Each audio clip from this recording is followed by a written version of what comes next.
For the Talking Cheeseheads, cheeseheadtalk.com, where the Wisconsin sports fan comes to talk. Ben and Reed, Cheeseheads in person here, and get some good news from the UW.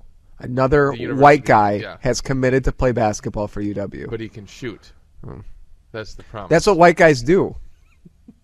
Right? Yeah. Okay. Well, I mean, you're not going to get on the court if you can't shoot and you're white. Exactly. You really, you have to shoot no matter what, unless you're 7 feet tall. Yeah. Okay. But usually the assassins, as they call them, are always white dudes. I'm going to change the name of the show to The Cheesehead and the Racist. I'm not being racist. I'm just... Look, I love it. Stereotypes exist for a reason. I love it when we accuse someone of being racist. What? I'm not racist. When you saw a picture of the kid, didn't you think, well, I hope he can shoot? Because he's 6'2" and white from rural Illinois. Well, and of course he has the buzz cut. Right. I wondered if they transported him in time out of 1954. I was looking for his Converses. Oh, really? Converse shoes? Yeah, I got you. Anyway, the Badgers, they got Ben Brust, who originally I thought his name was Ben Brust. Nope. But it's Brust. Brust. Mix some letters around there. Yeah. He committed to Iowa and Coach Todd Licklider. Right. Who turned out to be a terrible coach. Not ready for Iowa. No. He was good at Butler, but whatever. Everyone's good at Butler. Apparently. Yeah. So Licklider's fired.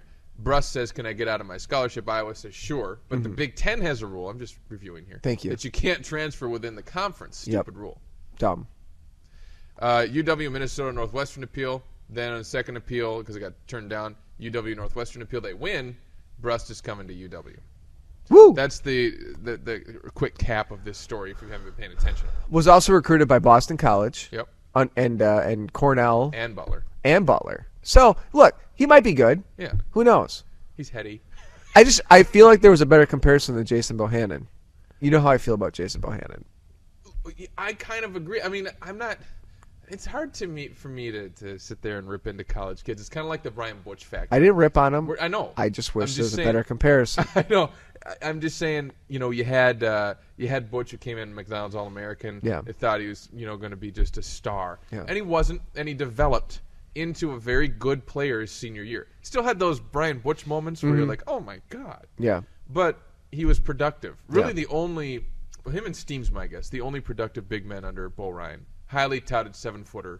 Dave Mater, production. you could throw in that. Clearly. Charlie Willis has built a nice career for himself. Did he play for Bo? Yeah. 1 year? Maybe Does 2. that count?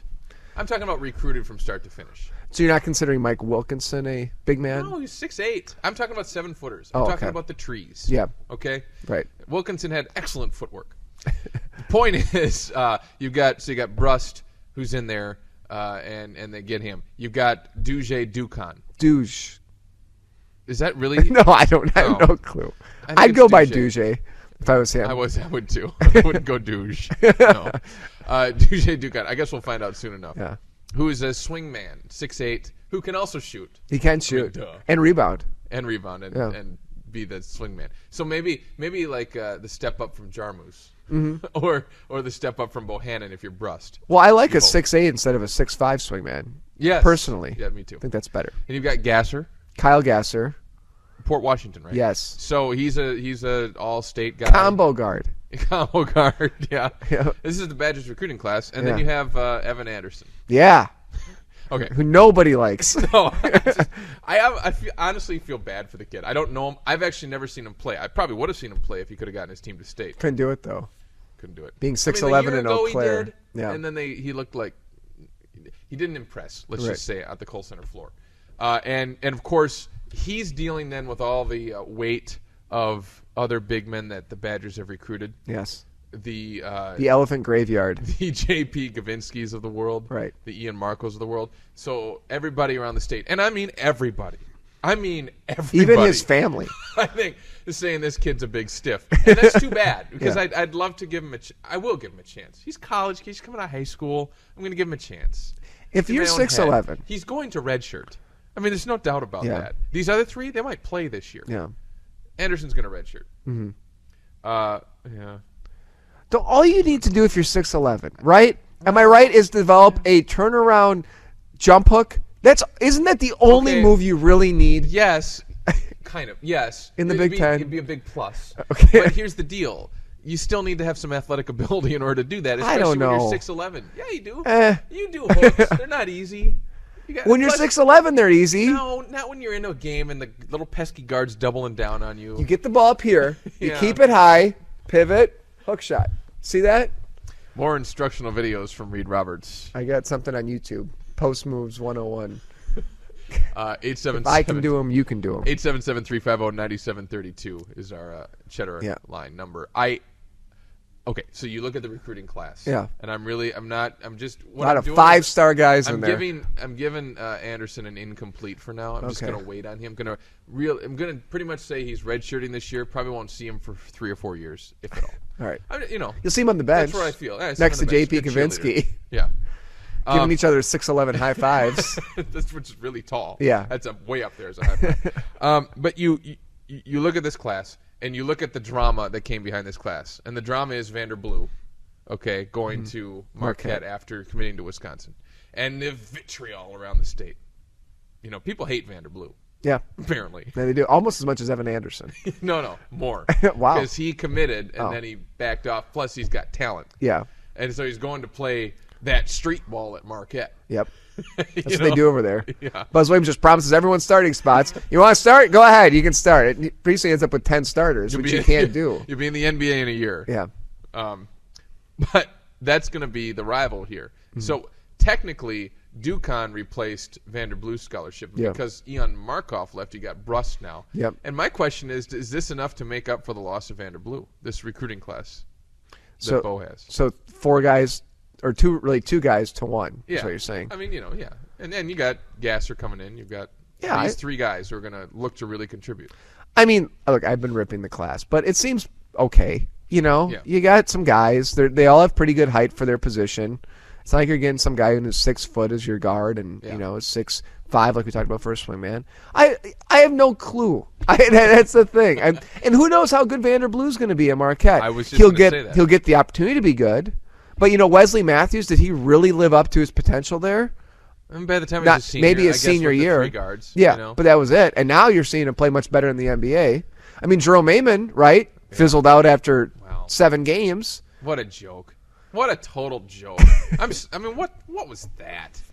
How ridiculous. He was getting playing time. He was showing some promise. Yeah. He's a freshman. He wasn't starting. Oh, my God. They had him at a center. He wanted to play a swingman. He wanted to be a Duje Dukin. The even more unbelievable thing about that whole Maimon thing, and this happened before we had the website, so I haven't had a chance to vent about this. The more unbelievable thing is that Tennessee, what are you doing Bruce, what are you doing? Well, I mean, you get a guy, you're going after a kid who quit because he wouldn't help his team, who was injured at the center spot as a freshman, getting playing time, getting considerable playing time, and you go get him thinking it's going to be a good ad. Well, we'll see. With a nutball father. We'll see what happens. I mean, it was like Iowa getting Sam Oki. Worked out okay for Iowa, right? Did it? A little bit. Okay. Well, I mean, he maybe contributed. It I don't know. Sort of. But I that's my question. All indications are that he's a phenomenal talent, Vander Blue. Yeah, I hear stories because he's from Madison Memorial, so we hear stories around town of how he'd school like 1-on-5 in practice. Yeah. And he's just great. But it's just, it's that Madison Memorial thing. Are they ever really prepared for college ball? I think they're a lot more prepared to go to Marquette than they are to the UW. I mean, I'm just saying. Because how long did it take Nankiville to really learn to play? 2 years. Yeah. To learn the system, to learn to play defense. But Nankiville was, when you're a big guy at Madison Memorial, it's not really your, you basically get to clean up what everyone else does, or you're the benefactor of driving and dumping it off. I think if you're at Memorial, especially, you're going to play sooner at Marquette than you are at UW. Well, but you look at a guy like Mike Nelson. I know it wasn't D1, but he went out to South Dakota State, which is now D1, and did really well out there. North Dakota State, excuse me. Well, anyway. I don't hate Vander Blue. I don't either. I think he actually made the best decision for him. He did. Is fine. And everybody should have a right to do that. And if Bo can't close out a recruit, or can't close him, then that's not the kid's fault. Of course, I hate Marquette. So, see, that's your Marquette talk, you Marquette fans. There you go. All 6 of you. So anyway, Ben, I can't tell you anything about this recruiting class. They're all from Illinois. That's a problem. Pans out, but I do know this. This is the way it is in Wisconsin. This is Bo's class. These are Bo's type of players. Right. And for better or worse, that's what we get. Yeah. And I don't mind it because winning is nice. Winning a lot is nice. I know they bow out in the tournament. I get that. But winning is really nice. I enjoy the regular season. And you have 3 scorers, 3 shooters of the 4, and then the 6'11" kid that everyone's really upset about. So that's okay. 3 out of 4 ain't bad. We are the Talking Cheeseheads. We are. As they say, 3 out of 4 ain't bad. We're building our rival to rivals.com here in basketball recruiting. Exactly. Yeah, I know. Yeah. So much knowledge. We've seen all of them play so much. Yep. Oh, I give him about a 4-star. Yeah. You know. Got a good crossover. He played Peoria Central in February and really lit him up. Had 32 points on only 15 shots. That's pretty efficient. He's Reed. I'm Ben. Talking Cheeseheads. Cheeseheadtalk.com.